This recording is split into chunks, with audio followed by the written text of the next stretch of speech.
Well, hello, Nate.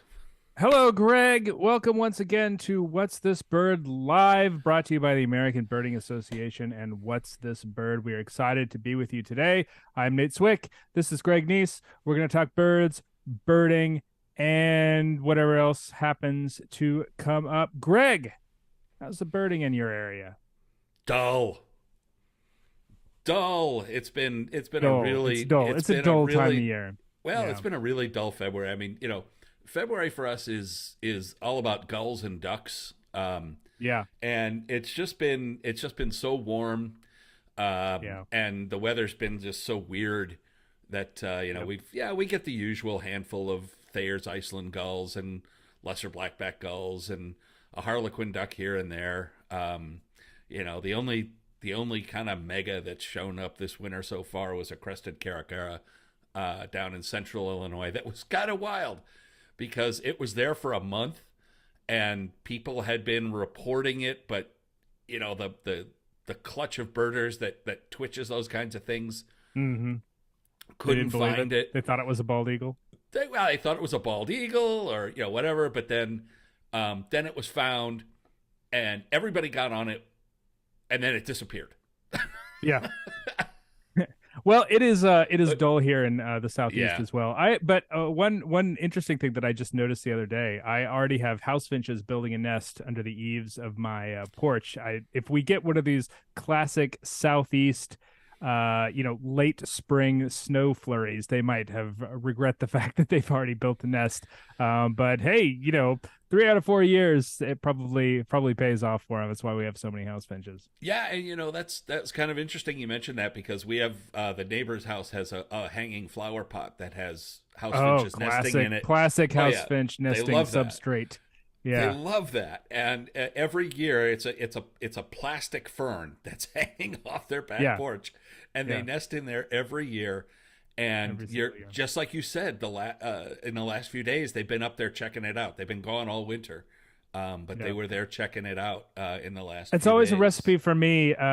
It's always a recipe for me to kill a fern that way because I always hesitate Yeah, to like water it once there are baby chicks and eggs in there. But actually, you can get away with watering the fern. You just have to do it more often, which is actually probably why they end up dying on my watch. I'm not very good at that sort of thing, but yeah, house finches are breeding. I actually just got back from Colombia, which was yeah, I know. fantastic. Dennis Parslow, hello in the comments and YouTube notes that I saw you in Colombia. I don't remember names. I do remember faces. So hello, good to see you here online back home. I hope you had a fantastic trip. I sure did. I was there for Bird Fair Colombia, which is a wonderful event that is put on by a bunch of volunteers in Cali, Colombia every year. I got to come down. Great birding. What a wonderful time to get away from North Carolina, the dull birding in North Carolina, to go down to Colombia and see a bunch of tanagers and hummingbirds and what Yeah, have you. It was great. It was great. in birder parlance, you had me quite gripped with the pictures that you were Gripped. sending through to Facebook and Good, Twitter. good stuff. Yeah, and Man, it's a very inspirational event as well, and we'll talk about it a little bit more on the American Birding Podcast in a couple yeah, weeks. So stay tuned. Well, stay tuned. You don't really tune in. Columbia Stay subscribed for that. I don't know. Columbia is really becoming a Oh, it's very hot amazing. birding It's destination amazing. for U.S. and Canadian birders. It's Absolutely, and I think the thing that it makes is the most amazing about Colombia is there's this whole community of hobby birders that are Colombians as well, traveling all around their country, excited about the parts that are opening up after years of conflict. And it's a birding community that feels very familiar to those of us in the U.S. and Canada. They're just regular folks out birding. It just so happens that they're looking at multicolored tanagers and oriole blackbirds and striped cuckoos instead of yeah, house finches in their yard. yeah, and just to mention, ABA has a tour going to Columbia in Yeah, I should September. mention that. Yeah, a lot That of the there same is places I still went to. Yeah, and there's still a few slots available, although it has been filling up. Yeah, So everyone fill up. If we get enough people, maybe I can go back. if you wanted to bird the tropics and bird Columbia, man, it's going to be a great tour It's coming up in amazing. It's an amazing September. place. I love that It's place. at aba.org/travel. You should check that out. Yeah. We should say hi to some folks here. Mia, We got of a course, lot of folks. We got a lot of first people in the here. room. Good to see you guys. Um, Michelle, I'm just going to run down the list because there's so many. Yeah, do it. Michelle, Do it all of them. Margaret, Do it all of Len, them. Stephen, Ruth, Clifford. Hey, Cliff. Hey, Cliff. Len, Jared, Jill. Hello to all of you guys. And yeah, people are saying that birds. Some people have some juncos hanging around. Other people have birds. Do have a lot of standing in the juncos. nest. Do have a lot of juncos. Yeah. Oh, Stephen Williams says had a bunch of fish crows hanging around every morning here in Memphis. I was actually driving to a basketball game with my son and one of his friends the other night. Was it last night? It was the night before last. And we drove by this massive American crow, probably fish crow roost too, here where I live in Greensboro. It's like there were probably at 1,000, maybe 1,500 crows streaming over the highway right after dusk. It was pretty cool. I almost want to go back and just look for the crows instead of going to see the basketball game. Yeah, crow roosts are It's quite impressive. amazing. We have one in Yeah. southern or central Illinois that, yeah, I mean they come streaming in and just fill all the trees. It's just wild. Um, so let's see. We've got Columbia out of the way. We've got Yep, got it.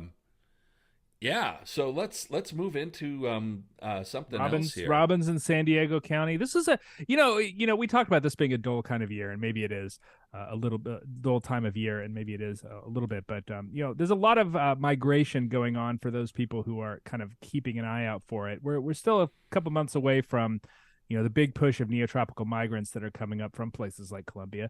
Funnily enough, Yeah. I saw a bunch of those birds when I was down there. Loads of Blackburnian warblers, Canada warblers, summer tanagers, all sorts of fun stuff that usually get in my backyard. Acadian flycatchers, lots of Acadian flycatchers down there. They got to go But somewhere. they got to go somewhere. There are birds moving. The crows, as we just said, American robins, common grackles, all those early season migrants are definitely on the move right now, heading back up north. And migration, the big fun, extremely fun part of spring migration is usually late April to early May, but there's a lot of migration going on now in late February. We should get like blue-gray gnatcatchers and gray catbirds and stuff anytime now. Blue-gray gnatcatchers especially. Yeah. Shout out to Jared Clark joining us from The Rock. Hey, Jared, good buddy, Jared. Yeah, so let's jump into something here. And yeah, let's talk birds. Oh, we'll talk a little bit about Wait. what we do here for those people who might be new. Oh, the yeah, ADA yeah. maintains a bunch of Facebook pages, one of which is What's This Bird? It is a crowdsourced bird identification community. People take a photo of a bird that they would like to identified, and then they put it up on their group, and our friendly community of members and admins will identify that bird for you, usually pretty quickly. Every year, we typically see some interesting stuff that we like to talk about here on this What's This Bird Live program. We're going to run a few recent interesting bird IDs that might help you out, and take questions too. If anyone has any questions, comments, please let us know. We can pause our discussion here and talk a little bit about what you want to talk about as well. So that's what we do. That's what we do. Yeah, so let's jump into the first picture. This one comes to us from 1,000 miles off the coast of Tierra del Fuego. This is not a North American bird. This is not a North American bird. Was this posted to no, it was What's not. This Bird, or is this No, a it lead was into not. an ABA? This I was comes gonna say, 'cause if you from South Georgia I don't know Island. what these are. Yeah. This comes from South Georgia Island, and this is a king penguin nesting colony on South Georgia Island. Why are these king penguins and not emperor penguins, Greg? Well, because they're on South Georgia Island for one Well, thing. that's the main thing. That's the main reason. Yeah. Yep, Chris, they are kings. The reason that I'm popping this photo up here, and this one, boy, You can identify that one. is that a royal or a wandering albatross? I think it's a wandering, but I need to think see the it's a top of wandering the too. top of the wings. And this is from the passage between South Georgia and the Antarctic Peninsula, And the reason I'm showing you these is Ted Floyd is going to be presenting a webinar at ABA Community on March 3rd. March 9th. That is that's in a couple of weeks. That's a Thursday night at 8 p.m. and Eastern time. Eastern time. That's right. And he is here in this photograph with Katinka Doman, who is the ABA travel coordinator. They did you hear a lot of trips called the trip of a lifetime, but by all measurements, this one really was the trip of a lifetime. I mean, they checked all the boxes and did all the things and got all the birds. I think they came away with 13 species of penguins and like up close views of Antarctic petrel and just all kinds of crazy stuff.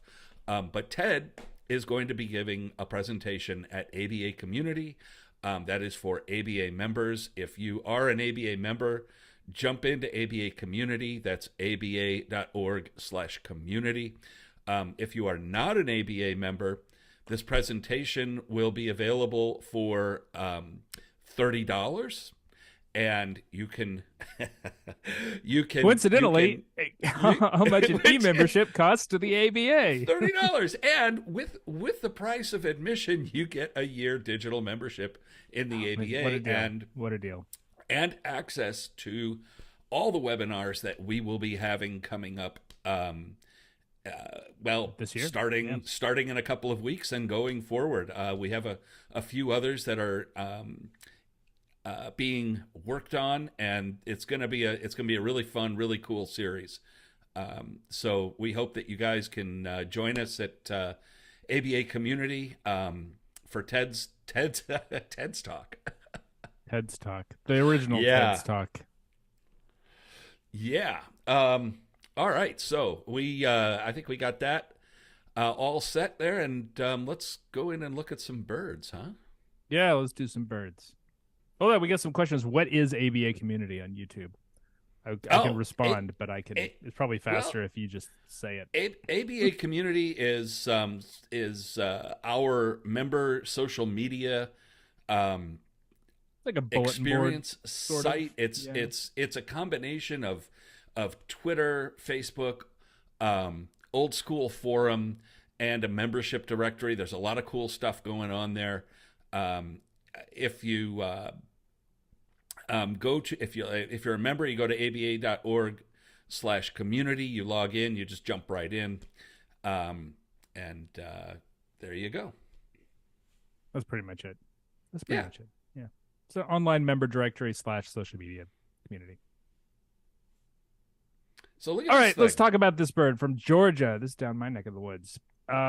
This is a bit ratty. This is a ratty looking bird, Greg. It is a ratty looking bird. And, it's a little green bird with a kind of red-orange crown. And if you went looking through common birds or even Googled that, which a lot of people do, there's a couple of different things you might come up with. And the one that's most thought of would be ruby-crowned kinglet. It's got this little bird in the branches, kind of green, kind of little, with an orange-red crown. But this is not a ruby-crowned kinglet.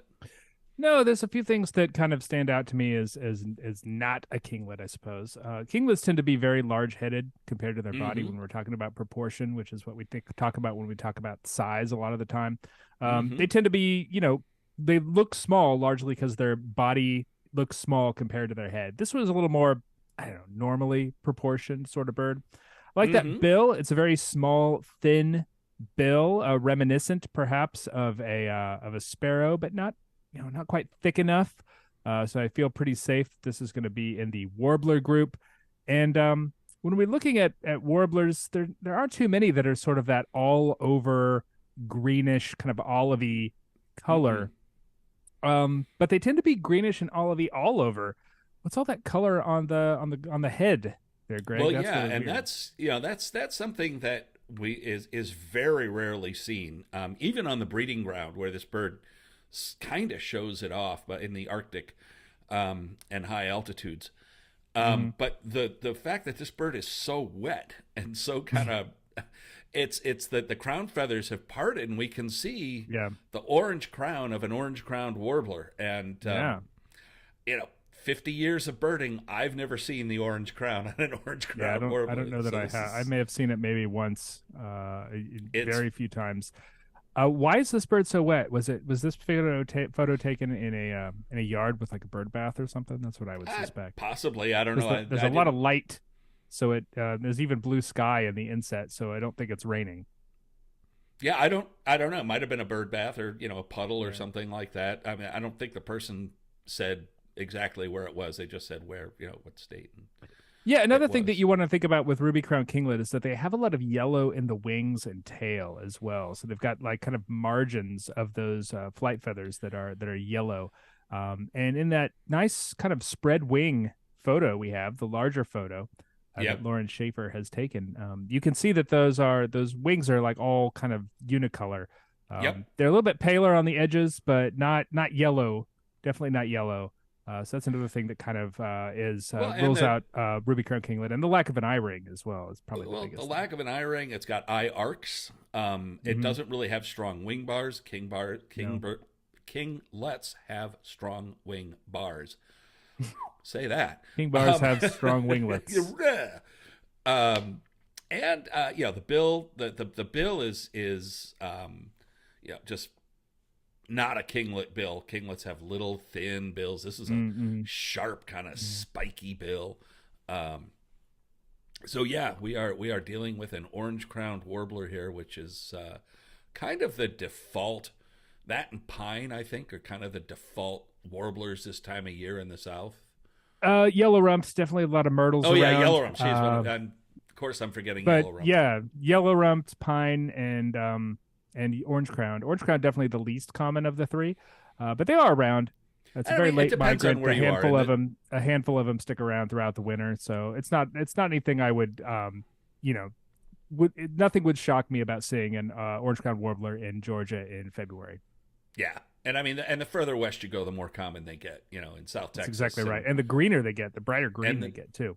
absolutely, Those western ones are absolutely, really, really interesting looking. You want to talk a little about the undertail coverts? Len Kopka brings that up in the comments and on Facebook.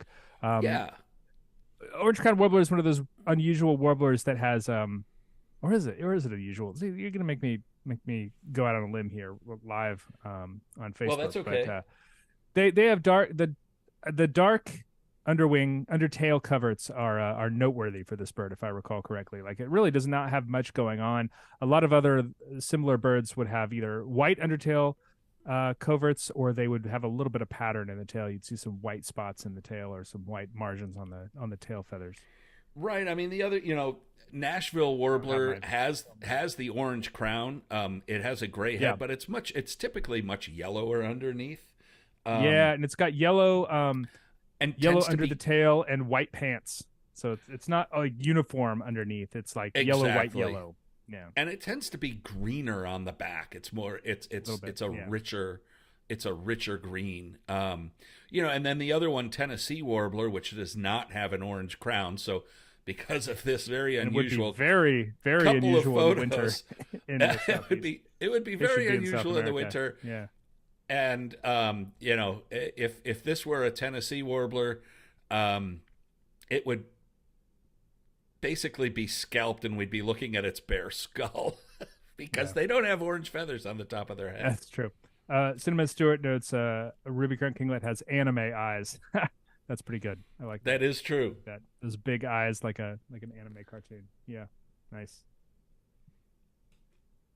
Okay, this one, we get this one a lot. Freeville. This is coming to us Talking from about Freeville, New Freeville. York, and it kind of looks like a big tree, and that looks like a big hulking bird sitting in the Yeah, tree. very large bird. Um, Yeah, so what definitely get some raptor vibes for this one. Very large, shouldery bird, very large, blocky head.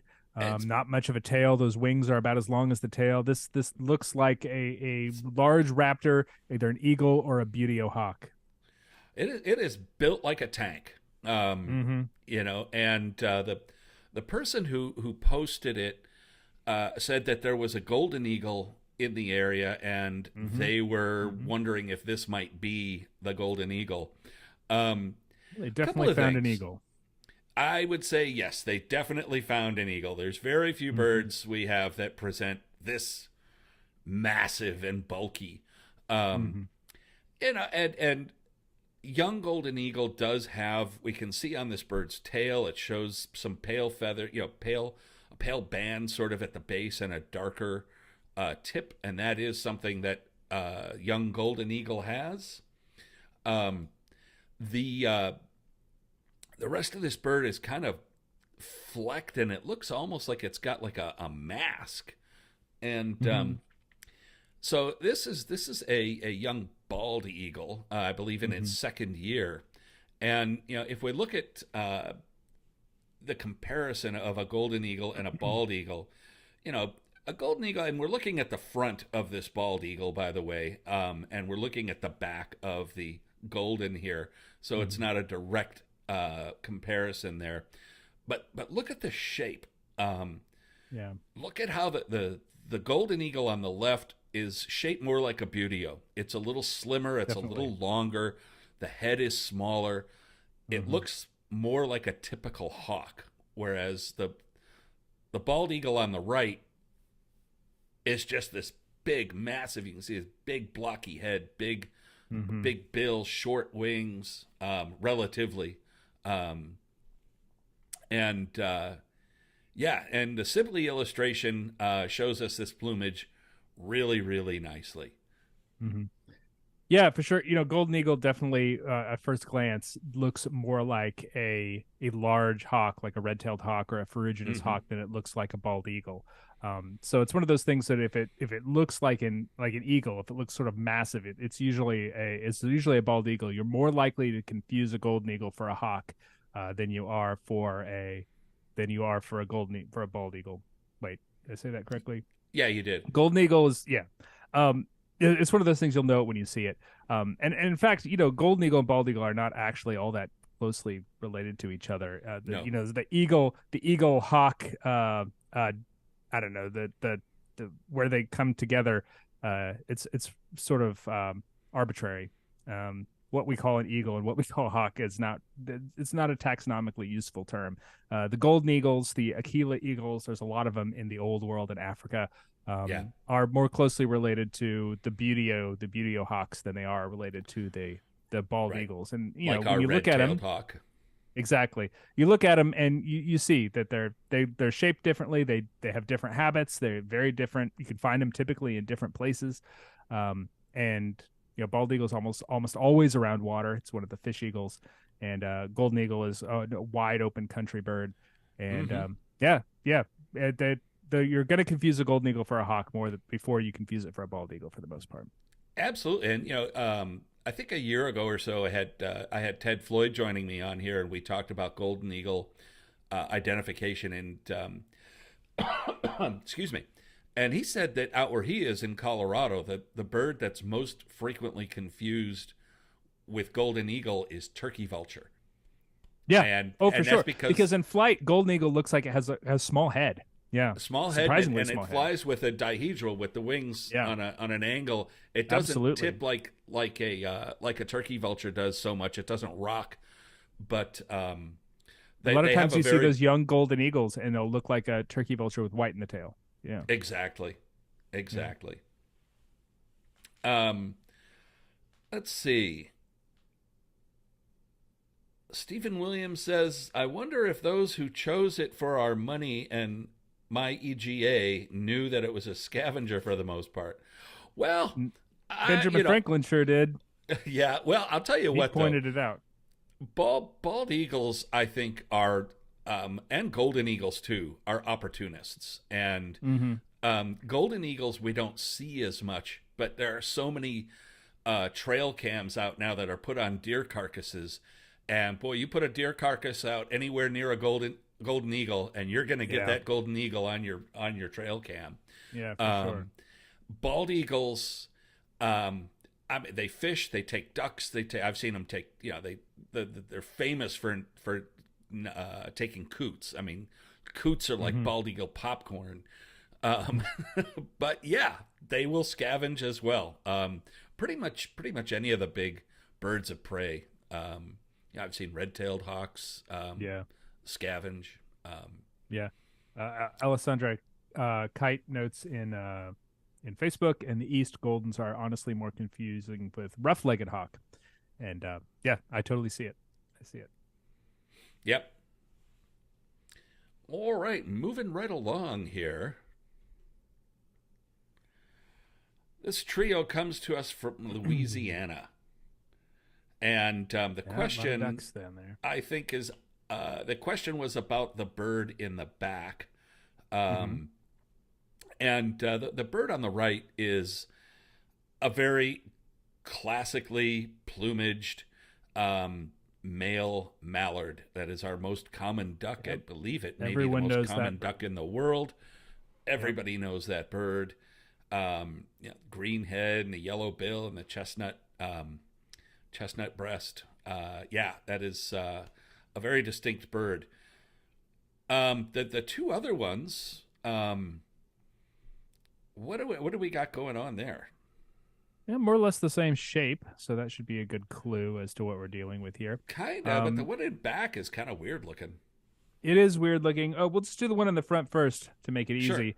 That's the female mallard. Everyone sort of knows that ducks are kind of classically sexually dimorphic. The males and females look quite different in ducks. And interestingly enough, mallard means so the suffix ard when added to the end of a word means like like excessively so. So like Mm-hmm. drunkard, dullard, things of that nature. Mallard is like excessively male. So the male mallard is the ultimate male organism, I suppose. So the female is right behind it. That's the female mallard. Uh, all over brown, that nice kind of mottled pattern on the back and on the sides. The bill is orange, but with a lot of black on the top and the sides. Yeah, And sort of a yeah, black saddle on top of the bill there, exactly, and one exactly. of the key things. I mean, this female mallard is kind of dark. Um, and bill color, Mm-hmm. soft part color can be tricky. I mean, in mallards it's usually pretty consistent, but that stuff is controlled by Yeah, hormones, and the color can vary. It can be yeah. light yellow, it can be orange like this one, it can kind of be greenish. Mm-hmm. um, but a couple of key things here. The white tail, there's only a couple of Mm-hmm. ducks that Mm-hmm. we have that are mottled in brown like this that have white tails. And female mallard, well, both male and female mallard, but female mallard is one of them, and northern shoveler is the other. And Mm. this bird is not a northern shoveler because it doesn't have that big, very distinctive bill. Um, and because it has white in the tail, it's not a mottled duck and it's not an American black duck. Mm-hmm. So the bird in the back, shaped very similarly to the two mallards that we have, but kind of a big rectangular body, and a round head. But it's obviously not colored that way. But the thing about mallards is that they're such a common bird that they're commonly kept in captivity as domestic birds for eggs and meat, and as such, there are many different, I don't know, color morphs. It's not really a morph because it doesn't change. It's just Breeds. varieties, I guess, is the closest. Yeah, breeds or varieties or whatever is probably the best way to describe it. But mallards come So, in all sorts of different colors, and even sizes and shapes and behaviors. But they're all pretty much mallard enough in their DNA, and they well, regularly interbreed with each other. And that's part of the reason why you get such variation well, among that and species. part of the reason that uh, mallard is called the how did you put it? The ultimate male.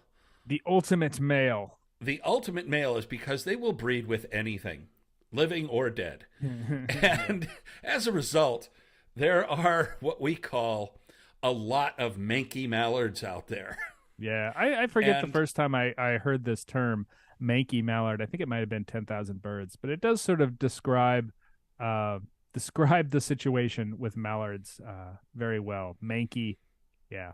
yeah, It's a mess. and It's so genetically a there's mess. the way to think of mallards, these manky mallards, is like dogs. Okay, so well, no, we have, I mean, dog Yeah, is no, I one hear you. species.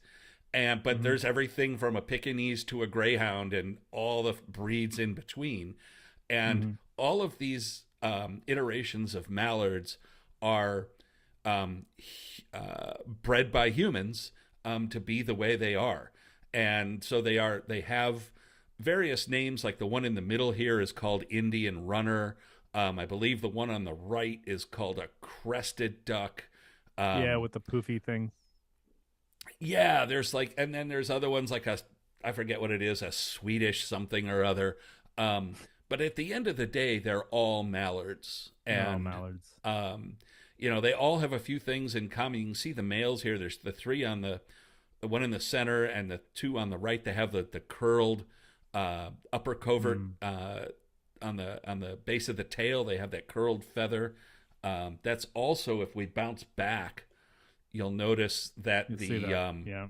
you can see that on the bird in the back there. It's got those curled feathers. Um, so yeah, that's what Yep. we've got here Manky mallards. is a manky mallard. Paul Wood in the comments calls it a duck mutt. Yep, that's another Yep, one. that is true. People And the frequently way, get confused with these birds. They think they're looking at other species because they do, in fact, look very different from sort of the classic green-headed mallard. oh, But absolutely. yet they are all mallards, nonetheless. And the Patrick Bellardo makes a good point for those using eBird. They do make a distinction between mallard and domestic mallard. And Absolutely. if you can, you should always use those distinctions in eBird. Mm. And in a way, a lot of these birds wind up where they are is people buy them for Easter and give Oh them yeah. as gifts to children, and then little cute little ducklings turn into big These. big beasts, and people Yeah. take them to their local pond and let them go, and Yeah, they tend to then be a bit bigger than regular mallards as well too. I mean, some of them yeah, get quite large, yeah, for a duck. and then they get into the wild population, and then all kinds of things start to happen. Yeah, all hell So breaks yes, this loose. is what we have here. We have manky mallards. Mallard So parentheses again, domestic type. as we said at the outset, I've seen people coming in while we've been talking here. Um, on YouTube and Twitter, I believe, Nate, you are monitoring those. I am monitoring I got it. Facebook. And if you guys have anything that you want to talk about, any questions that you have, just pop them into the comments, and we will take as many as we can. But we're going to move on to the next bird here. Um, this one comes to us from Rock Creek, British Columbia. Rock Creek, British Columbia. This is a nice one. It is a Well, there are nice one. very few. There are very few birds that have this sort of posture. This is very distinctively a woodpecker vertical posture. I'm sorry, tail facing straight down, braced against the trunk of the Mm-hmm. tree. Very long, sharp, strong bill. Zygodactyl feet. You can even see zygodactyl feet, which means that they have two toes facing forward and two toes facing backward. That Except is this for one doesn't. gripping. Well, oh yeah, right. This one doesn't. This one's got two toes facing forward and a toe And facing a backward. goofy toe facing off to the side. Goofy toe. Yeah. Yeah. So this is definitely a woodpecker. That's a good place to start. As any, we have a dozen and a half species of woodpeckers in North America, and you can even narrow it down even further based on Rock Creek, British Columbia. You're unlikely to see red cockaded woodpecker in Rock Creek, British Columbia, but there are a number of other woodpeckers that you could choose from. Yeah. Now, if you look in the field guides, you see if you looked at this right off the bat and thought that this was kind of one of the dark western hairy woodpeckers, um, Not a bad thought. that's fair. That's not a bad thought. But hairy woodpecker, like Downy, always has white on the back, Yep. as does the other species that this bird is most frequently confused with. But this bird's solid black back gives it its name. And this is a black-backed A black-backed woodpecker. woodpecker.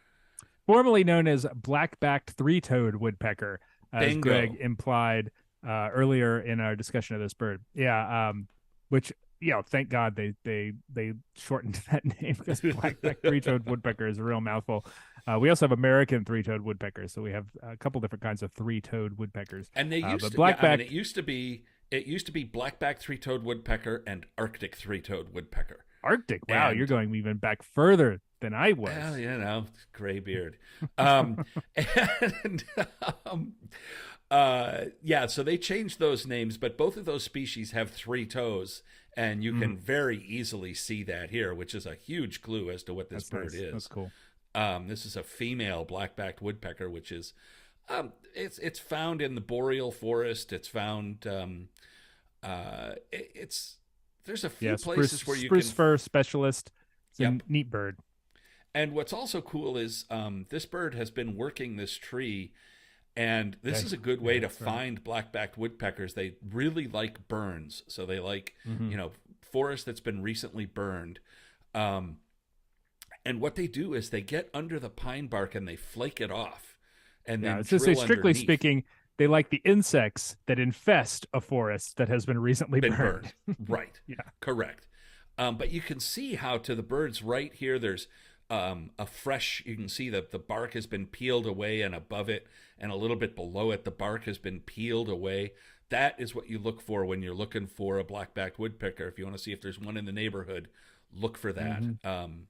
If you're in the proper habitat and in range. Absolutely. We have a couple questions in the Yeah. comments, Greg. I don't know if you want to pause for I'm a going to second. look at this And, iNaturalist yeah, thing I have real some thoughts quick. about that. For people who are maybe curious, maybe not watching on YouTube, Nathaniel Sharp uh, dropped a link to a interesting gull from the New Hampshire Vermont border that was put into iNaturalist as a lesser black-backed gull. Yeah, I'm Um, looking at that right now, and I really can't make I'll it put the into comments anything in the but a YouTube. herring gull. I was thinking exactly the same thing, Greg. Yeah, that looks like a herring gull to me, Nathan. Uh, Nathaniel, sorry. whoops. It is. Yeah. So lesser black-backed gull tends to be very. I don't know how to describe it. Sort of pointy, almost. It is. It's Um, slim, and it's it's slim slim and and lanky. Yeah, and has very long wingtips. I don't see that oh, on there's this another bird. word that we're missing What's the to word we're looking describe for? that shape. Svelte? Attenuated. Attenuated. Okay, that's a good one. It's got Yeah, this one long looks kind of wings. big and bulky, very long wings, kind of large bodied. I don't love the smudge around the eye. It tends to be a little bit darker and more Yep. concentrated in a lesser blackback woodpecker, young lesser blackback woodpecker. Oh, not blackback, lesser Lesser blackback blackback gull. gull. This was cruel of you to put the blackback gull and the blackback woodpecker right next to each other. Yeah. Anyway, I believe this is a young herring.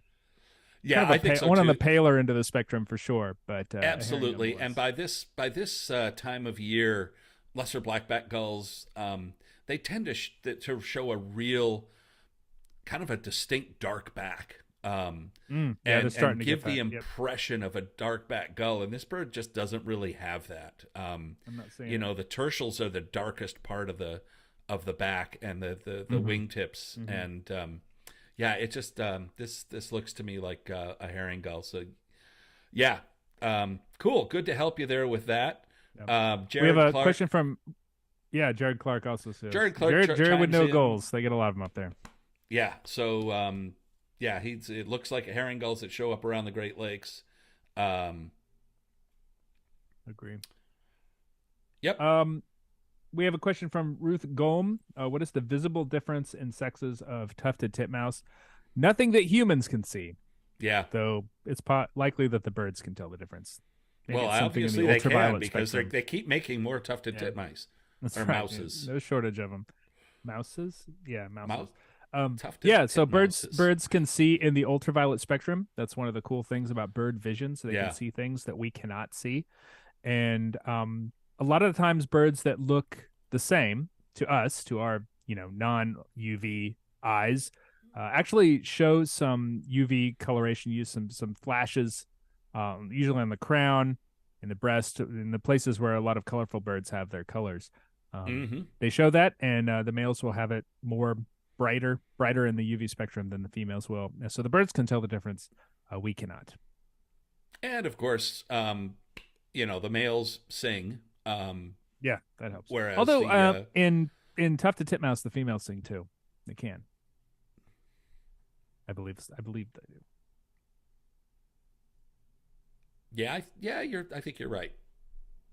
I think all the Trying to all the remember all chickadees this and stuff on all the the fly. chickadees and titmice, yeah, all the chickadees and titmice are very vocal. Both males and females are Yeah, extremely vocal and capable of singing. absolutely. Right, let's move along. And this one Okay. comes from Bent County, Colorado. All right, that is in the plains of Colorado, if I'm not mistaken, in the I eastern believe you third of are Colorado. right. And there is one very obvious field mark If here you know where to look, that yeah. is so often. Well, you don't see them this way very often. No, because they Um, don't perch very much. But this is a sparrowy looking bird for sure. But you're not mhm. going to find it in the sparrows in the sparrows in your field mark in the sparrows in your field guide. It's lacking some of the streaks on the front. It's got a very distinctive face pattern here, but the bill is very sparrow-like. But Mm-hmm. you can correct me if I'm wrong here, Greg. But it's kind of upturned a little bit. I think that's sort of unusual for some sparrows. Maybe It I'm is, maybe I'm and just noticing it in this bird. it is, and it's a different shape. It's a different. The This bird is a different shape. The this tails family are of longer. The birds, wing is longer. Yeah. yeah, this family of birds, the bill shape is different from sparrows and the birds that you Mm-hmm. think it might be. Yeah. But it's extremely subtle. But it's one of those things where once you see it, you can't unsee it. Yeah. A couple of other things that we notice here is that it's got white on the on the underside of the tail feathers, Mm-hmm. and it looks like there's some strong shadow on there, kind of making it look confusing. But you can Mm-hmm. see on the bird's right side of the tail, so on the left side in the photo here, that there is some white in that tail, and um, that's another big clue here. Habitat is good Another, too. I mean, you can't see the habitat, but knowing what I know of Bent County, yeah, it is short grass prairie, not a lot of trees that aren't planted near where people live in Bent County. Another classic place for these sorts of birds. So let's just cut to the chase here. well, This is a oh we're not doing it. All right, we're well, not. no, go ahead, We'll go ahead and keep do the it, because mystery alive. No. what I was about to say can just be added in. So go ahead. Okay. So yeah, this is not a sparrow. They thought for a very long time that these were related to sparrows. Turns out they absolutely are not. No. This is a long spur, which is in the family that includes longspurs and snow buntings here in North America. Yep. And you can tell because look at those long spurs. Look at that heel claw draped down over that barbed wire fence. It is very long. And Yes. this, based on the pattern on the face here, is a Lapland long spur, the most common of our long spurs found across the Absolutely. North American continent for the most And part. if you saw last month's ABA photo quiz, Mm-hmm. which you can get to from our homepage, um, Lapland Longspur was the quiz bird, and Oh yeah. Tony Luckering does a really great rundown of distinguishing between the longspurs, and especially in flight. It was a flock of birds in flight in the photograph. But one Mm-hmm. thing he points out, which is really easy to see here, is the chestnut rufusy band in the wings, the greater Yeah. coverts there. Yeah. Um, the other species of longspurs don't have that very noticeable chestnut band in the wings like that. Mhm. Yeah, and Lappy Longspur is one of those. I always think of it as sort of a level up bird, along with American Pipit and Horned Lark, in the sense that it's actually not uncommon across many places, kind of open fallow fields, that sort of thing, all across the continent, and even here in the east where we have forests. Anytime you have like wide open spaces, fallow agricultural fields, you can find flocks of these sorts of birds. But they're very easy to overlook if you're not looking for them. They form But frequently very large flocks, and they but make it kind of a distinctive song, a if call. you know their But call, if you know their call, you'll get if them you flying know over all their the time. call, Yeah. you will hear them flying over, and especially like places, lakefronts and beaches, Mm-hmm. Mm-hmm. on the coasts You where can you find them where in you the get dunes them. here on the coast. Yep. Exactly, they fly over, and you don't know what that is, but they give that long spur rattle. It's like boom, you know exactly Yep. what that Lappy is. long. Yep. Yep. So yeah, just to reiterate what we were talking about, the name longspur refers to the very long nail or claw on the hind toe, the heel claw. There, you can see it hanging down on this bird pretty easily. Mm-hmm. Yep, real nice open country bird, breeds So on the tundra and comes down into the habituated yeah, now habit the you habited and I inhabited part of the North American continent. you and I both visited the Priblos a few years apart, at Mm-hmm. the same time of the year in September, October. I have And never seen so many Lapland longspurs Lapland longspurs are everywhere. And everywhere. what was really unusual, at least for us, but not there, is that they're always perching up on stuff. They were up on top of the Yeah, puchki. They're all yeah. in, and they, you're driving along, you're looking for birds, and you're like, it's another longspur. Another And yeah, Lapland. you're just not used to seeing them perching up on top of flower heads Yeah, and for plants and sure. things like that. I grew up in the Midwest, and we would see Lapland longspurs in yeah, just as I said before, fallow fields. Where they get in kind of the ditches between the lines of crops where the crops were, and they Hmm. can and when they get startled, they don't always fly. They'll like hunch, they like get down really low, and they prefer to almost run sometimes rather than fly, and it makes them very difficult to observe, unless you see like a big flock fly by and land, and then you can kind of put a scope on that area, and sometimes you can see them. It's a really pretty little bird too, if you get a good Oh, look it at is, it, and but this can be bird's in difficult to winter observe. plumage. In Mm-hmm. breeding plumage, they are stunning. Yeah. Um, with a broad chestnut collar and a mostly black head with white, Mm-hmm. white patterning on the head, and they're Yeah. just beautiful birds. And we got kind of I think a first here, Nate. Jill White Smith, who took this photo, says, "Thank you for posting my longspur." I think that's the first time we've had somebody who took a photo Yeah. be Or watching the maybe I haven't show. noticed it. Well, well, they haven't spoke up if they have, but I think that's a first. And Yeah. she also says I that was she going to found say a something about brambling longspurs, in but I forgot. 2022. That's a really good bird, That's a neat at bird least in the lower 48. this has been a good year for brambling in the lower 48, Yeah, especially in the Pacific Northwest. There have been a ton of them in Washington this winter, but a few of them kind of scattered elsewhere. That's yeah. Well, fills a very similar the niche, supply chain, but the it's supply a chain finch opened up, and actually. the ships are flowing. I guess. Yeah, maybe so. Holly Miner asks, "What do they use that long spur for?" I'm not exactly sure. Greg, do you know? I have no Probably, idea. I don't probably think anybody fighting. really knows. I Probably would. males fighting, I imagine. You are probably right. I mean, Yeah, all the other places we see that kind of armament in birds, it's yeah, for yeah, males fighting. Yeah. yeah. I was going to say something about long spurs, but I got totally distracted and I forgot. Maybe if I think of it later, I'll come Well, back to that it. happens. I Yeah. think we may be at the end of our birds here. Let's see. Oh, Oh here we no, are. we Oh, got one one more. more, We one got more, one one more. more. We got Merritt one more. Island. This one comes from Merritt Island, Florida. But Wonderful wait, place, there's more. and home of the Space Coast Birding Festival. Is Yeah, Space Coast coming coming back. back? It is I coming think it is back. in 2024. Yep. Oh, that's awesome. Space Coast is a great birding I, festival. I, I think so. Don't quote me on that, but Yeah, I'm not sure either. I think I saw something pass by that alluded to that. So we got two Mhm. birds here. Oh, I remember what I was going to say about long spurs. Oh, go ahead. I saw my very first Lapland longspur. Well, my first North Carolina Lapland longspur on the infield of the NASCAR track down near Charlotte, because they keep it cropped very close. Yeah, Um, and that's where I saw it. Anyway, I saw mine on neither top here of a nor there. garbage dump. Nice. Yeah, Yeah, some really nice back locations. Is it back the when great you thing could. about birding is that it takes you to beautiful sights, That beautiful was places. back when you could go and just walk into a garbage dump, and people are like, "What the hell are you doing? Why are you walking into this Yeah, garbage dump?" Now it's like a DEFCON 1 situation where they like draw guns yeah, on you right. if you go near a Yeah, garbage dump. Um, yeah. So, anyways, we got Well, I these always carry birds. garbage in my car just in case. Just in Anyway, case. yeah. Two birds. Which one are we doing? Well, we're doing the duck, but let's do both of them. Okay, why not?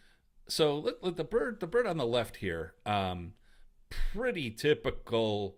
Uh, you know, wading in the water. It's got a Yeah. long bill. It's obviously that water isn't all that deep. So I think we can just kind of cut to the chase and say this is a sandpiper. It Um, is. It is a shorebird. It is a sandpiper. I would go even further to say that it is the genus Tringa, which are sort of the I would marsh agree. sandpipers, long-legged, long-necked, kind of needly shaped bill. Very distinctive sort of sandpipers when you're looking for them.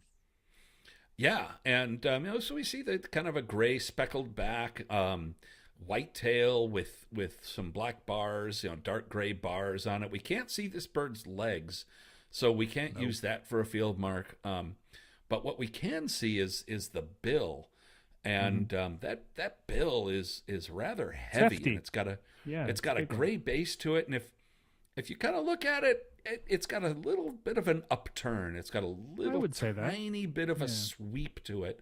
Um, and all of those things put together equal a greater yellow legs. Also, we Indeed. can see by Indeed. the size of the duck that it's a rather large shorebird. Yep. And greater yellow Agreed. legs are surprisingly large. Yeah, Um, they're pretty hefty, active shorebirds. You frequently see them wading out into pretty deep water, like this one is doing. They even swim a little bit if they go way out there. yeah, Not as gracefully as this duck that we're going to talk about, but they can get around. Yep, yeah. greater yellow legs. That's another bird I saw in Colombia Oh, cool. last week. Yeah. Yeah, yeah. So this bird swimming here, it's gray. It's got kind of a brownish, almost kind of rufusy head, an Hmm. orange bill, and the bill doesn't really look like a duck bill. It looks almost No, it's like longer. some kind of a heron or a cormorant, or it's got. Yeah, that's it. But the orange bill and the chestnut head and gray body, all of those things and the shape of that bill, all three of those things add up to one family of birds, and that's the mergansers. And Indeed. the male mergansers are all quite distinct and easily told apart, but females are not quite so. Although the smallest one, hooded female, has a big bushy crest that's usually pretty easy Hmm. to notice, and she's kind of small and compact. And but here we're gonna compare our two mergansers here, our two Hmm. larger mergansers, and the bird on top is the bird in question, and the bird that is frequently confused with is the bird on the bottom. Yeah, indeed. And to that observation that you can't see the crest on this one. This is a bird that is clearly very actively diving, and sometimes when Right. birds are very active, they get very wet, especially ducks, and they can kind of change the shape of the head a little bit. But a couple things to look for. The bird on the top has a much smudgier face, a much smudgier body. Like all the colors seem to merge together a little bit.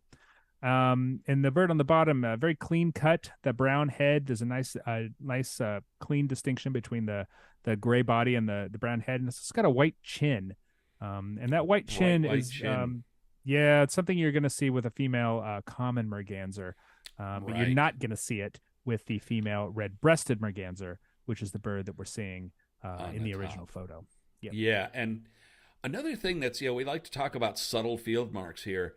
Look at the Mhm. bill shape. The bill shape of Yeah. red-breasted merganser is different. It's a little thinner, but it's got a very Yes. slight upturn to it that gives the face a very different look. I mean, the Yes. common Absolutely. merganser, I mean, she looks like she is all business, and that Yep. that bill That is bird is very put together. straight and very and the red-breasted merganser kind of has a little Is bit of a an goofy look absolute to it. mess. It's a mess. Yeah. They always do look like They an always look absolute mess. disheveled. Yeah. It's like they're getting the kids to school at Yeah. 6:30. They're barely holding on. Yeah, yeah. They do look really It goofy. sounds like you're speaking from experience here. This morning my wife's out of town. So yeah. So And that's the reality I'm living in.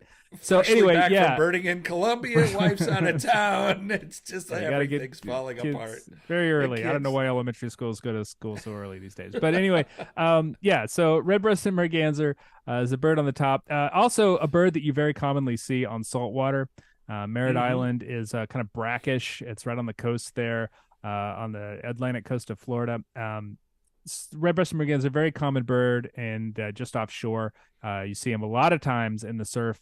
Common merganser tends to prefer fresh water. I say tends because that's the sort of thing that you can never, never completely take to the Yeah, bank. in the Both birds can wintertime. be in both places in the wintertime, especially.